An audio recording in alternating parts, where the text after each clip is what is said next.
Bertemu kembali di Falas Talk bersama dengan saya, Fajar B. Lase, staf khusus Menteri Hukum dan HAM, bidang transformasi digital.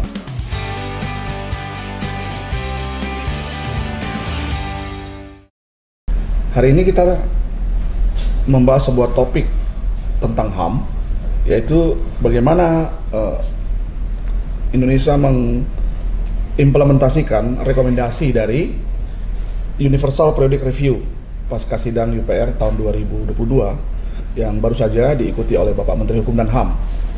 Bersama dengan kita hadir Bapak Andi, Kadif Yankum Provinsi Jawa Barat yang memang menggeluti bidang HAM. Dan kita langsung saja ya Pak Andi memperkenalkan diri karena sebagian besar juga pengen kenal nih narasumbernya ganteng sekali.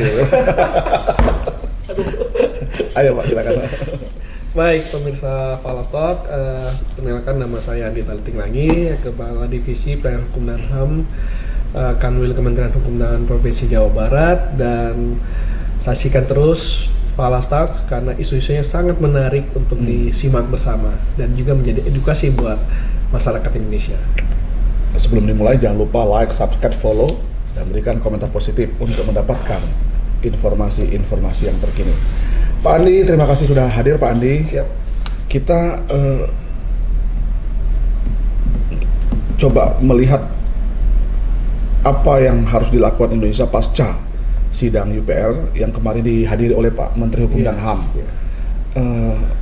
Apa saja Pak? Atau paling tidak kita ingin ada gambaran tentang sidang ini. Sidang rutin Pak ya? Sidang rutin 4 tahunan Pak. 4 tahunan? Iya. Nah, penyelenggaranya adalah PBB ya. Jadi United Nations High Commission on Human Rights Pak. Jadi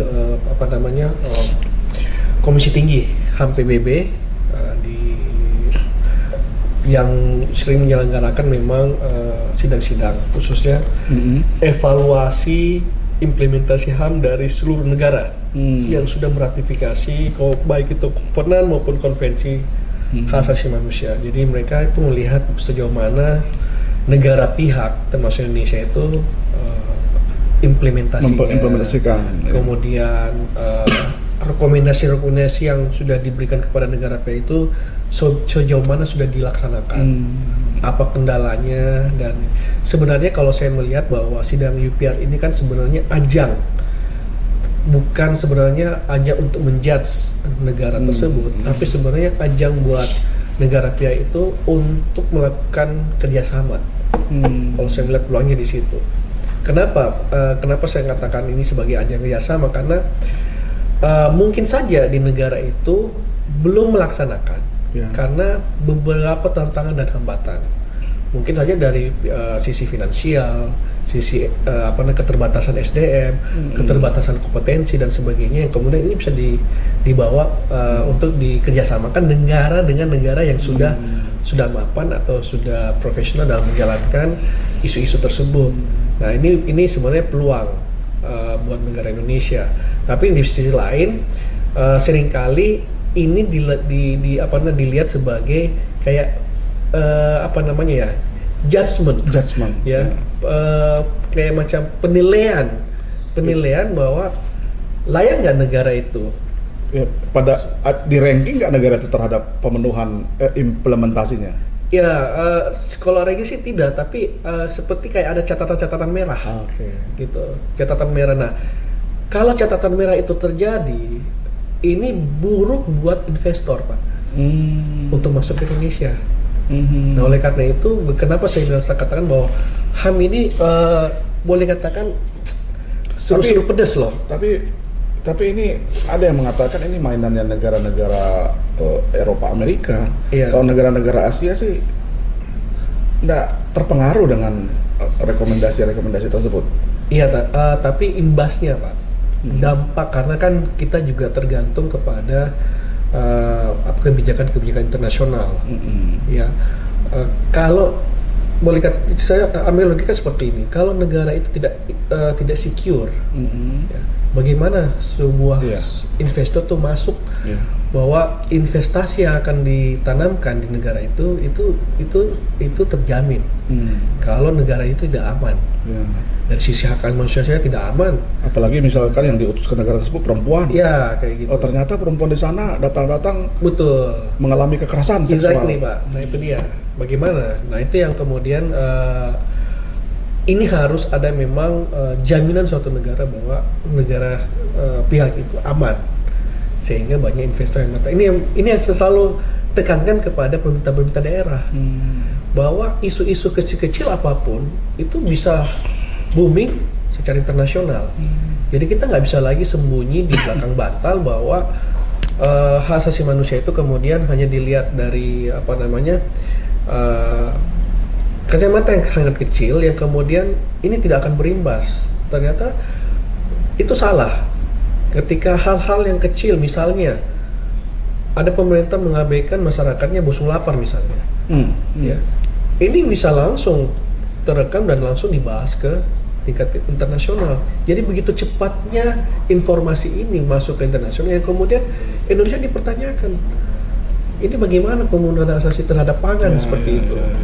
Sejauh mana pemenuhan? Berarti kalau kita bisa sederhanakan, UPR ini adalah lembaga pertemuan 4 tahunan yang dilengkapi forum pertemuan 4 tahunan yang diselenggarakan oleh badan yang mengurusi HAM. Betul. Di PBB. Iya, betul. Jadi memang Universal Periodic Review ini memang kembali lagi melihat perkembangan negara-negara pihak dalam melaksanakan rekomendasi dan mengimplementasikan hak asasi manusia.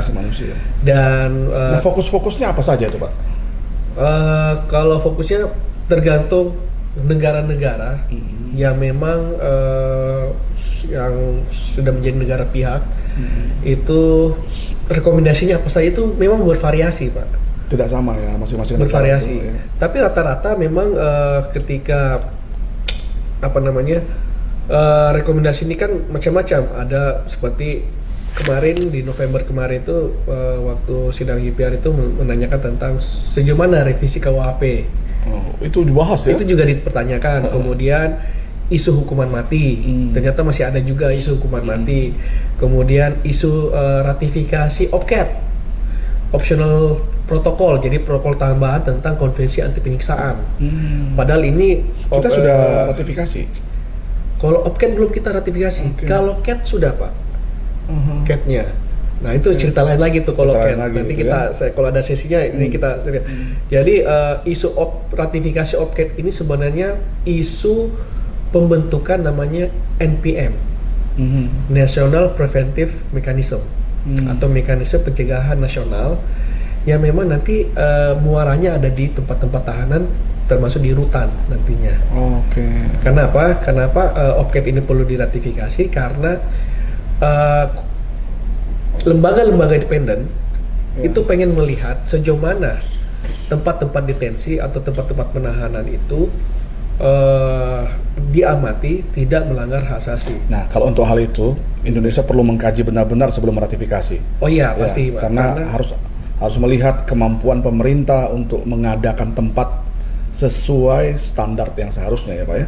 Betul, karena itu yang saya katakan bahwa Komnas HAM, Komnas Perempuan, KPAI, Ombudsman, LPSK itu harus melibatkan pemerintah dalam menyusun indikator.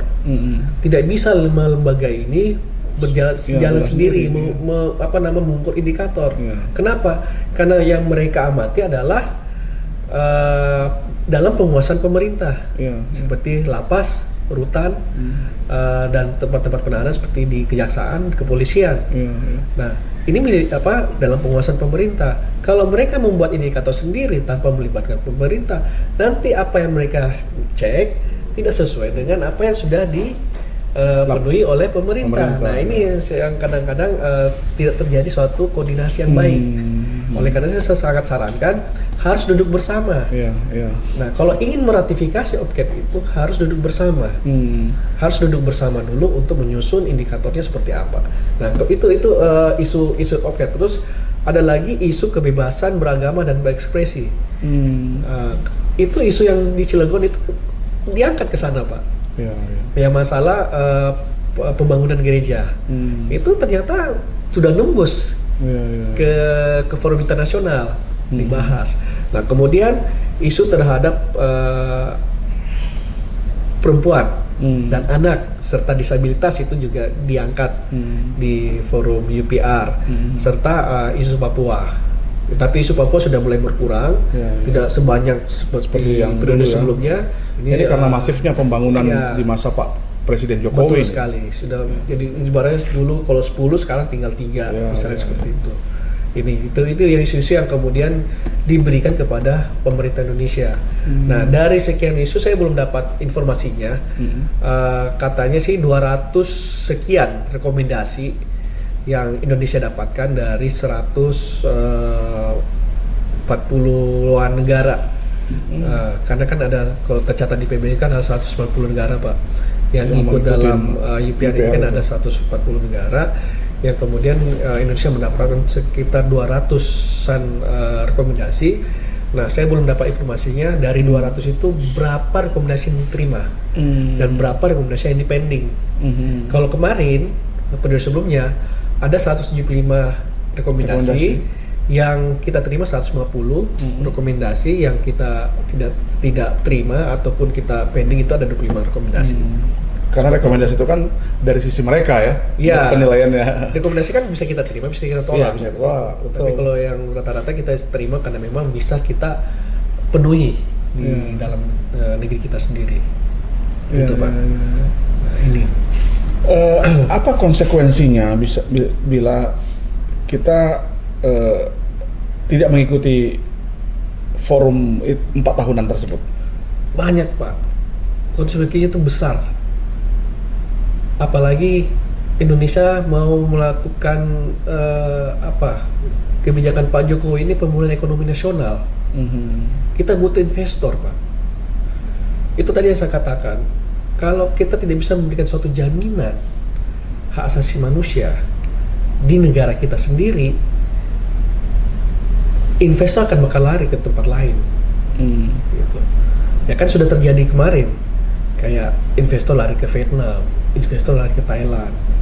Ini kemudian Pak Jokowi merasa agak kesal. Kenapa? Tapi itu tidak semata-mata terkait HAM itu, Pak. Itu terkait juga kemudahan berusaha. Iya kan? Itu bagian dari hak asasi manusia loh, Pak. Karena itu kan hak atas kesejahteraan. Betul. Di situ.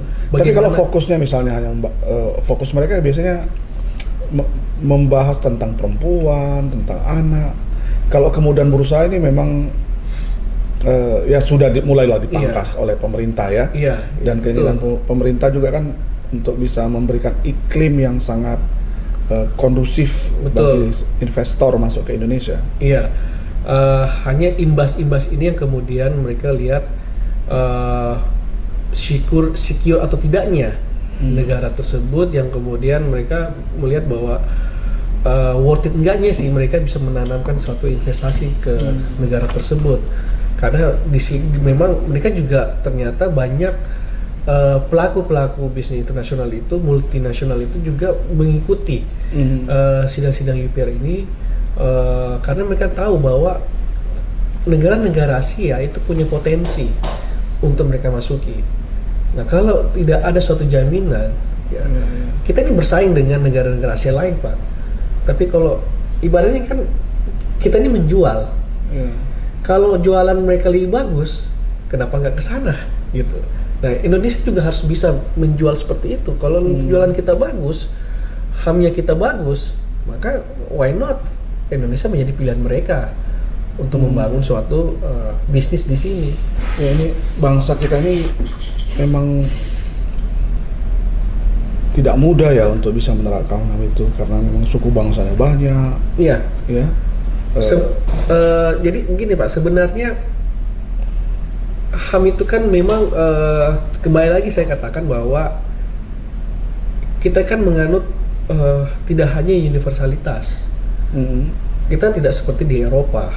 Ya memang mereka menganutnya universal karena mereka karakter masyarakat sana homogen.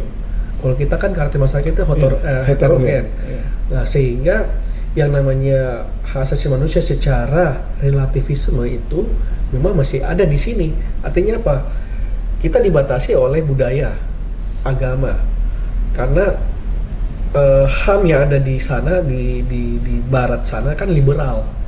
Sementara kita HAM di sini itu masih dibatasi oleh budaya sama agama. Ada norma-norma lain. Ada norma yang tidak bisa HAM itu kemudian dia dobrak, nggak bisa karena dibatasi seperti itu. Dan memang di dalam Undang-Undang Dasar sendiri mengatakan bahwa HAM itu dibatasi oleh peraturan perundang-undangan. Nah, ini yang harus ditekankan di situ. Jadi kita nggak bisa juga mengatakan bahwa HAM ini absolut, nggak. Tapi kita dibatasi oleh peraturan perundang-undangan.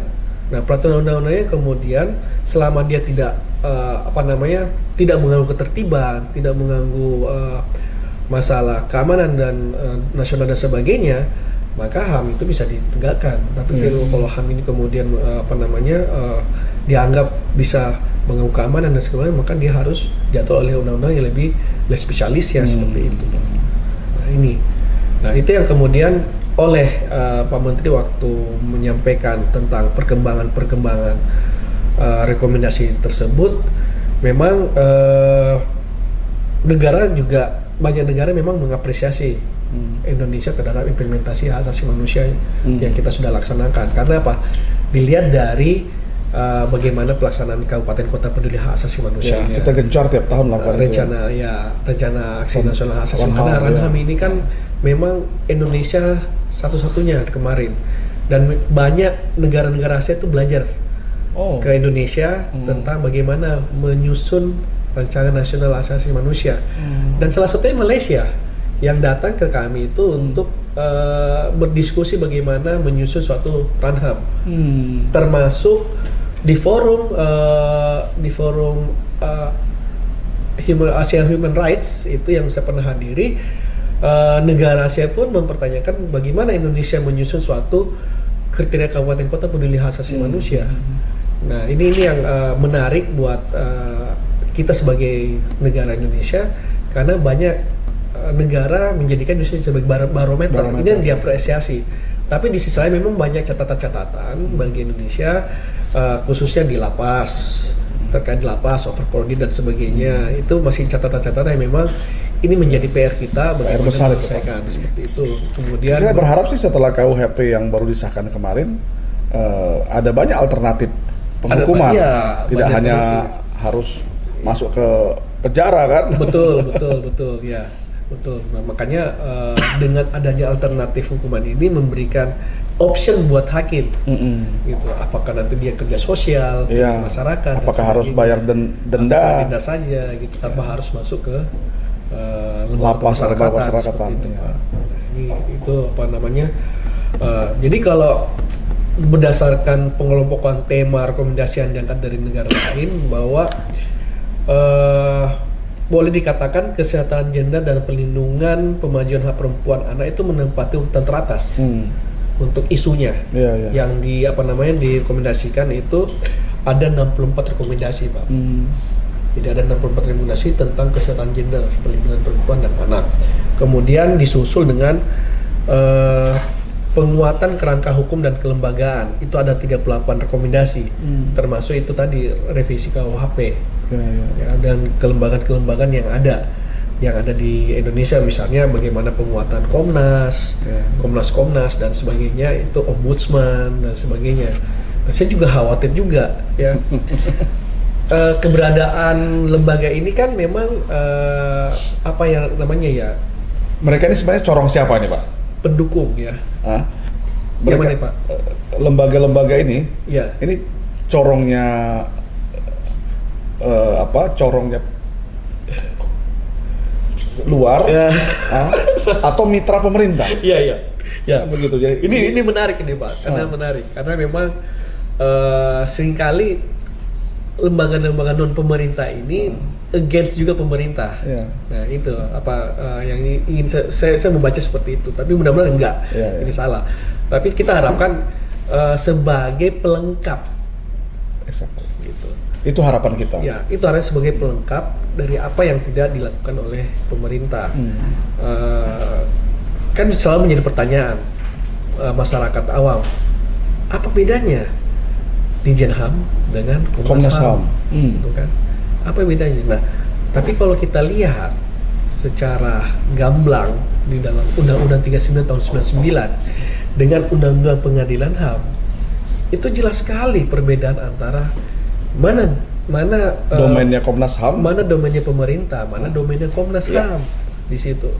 Kenapa? Jangan membaca hanya satu pasal, dua pasal di dalam 39. Coba dari pasal 1 sampai dari ketentuan umum sampai dengan pasal 70 itu bicara hak asasi manusia semua. Gitu, Pak. Tapi ketika bicara pasal 172 itu kewenangan pemerintah. Artinya pasal 7172 itu pemerintah melakukan P5 HAM itu terhadap mulai dari pasal 1 sampai dengan pasal 70. Ya. Gitu, Pak.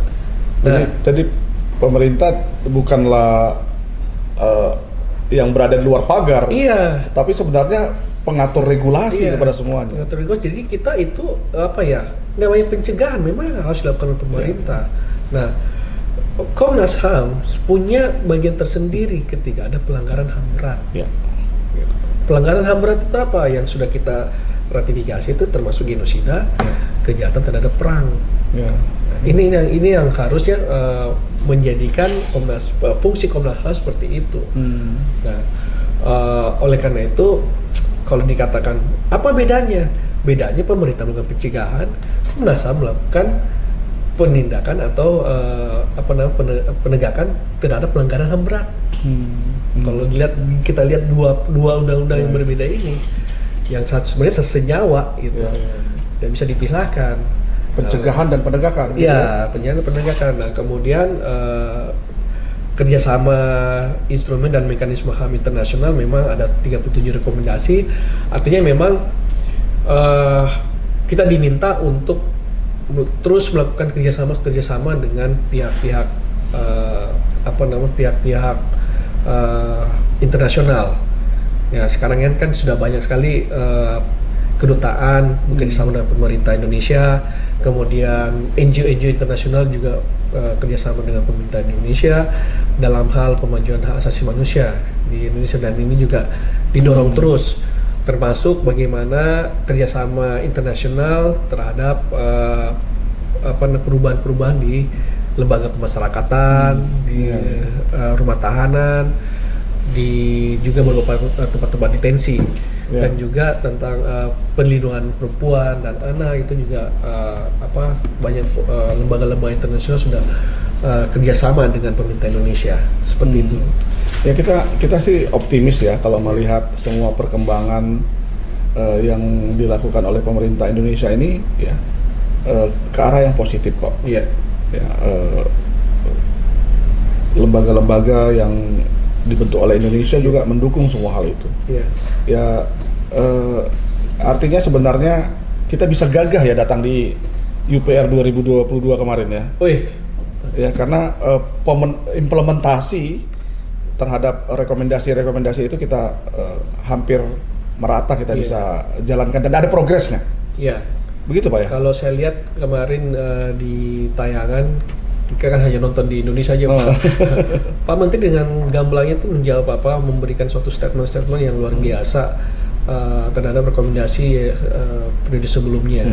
Bagaimana Indonesia dengan percaya diri dengan berbagai program dan kegiatan implementasi hak asasi manusia yang memang kita kolek dari seluruh Indonesia, baik itu pemerintah pusat maupun daerah, dan juga dari dari lembaga-lembaga lain yang kita kolek dan kita rumuskan bersama dengan Kementerian Luar Negeri. Ya, yang kita suguhkan kepada forum UPR kemarin.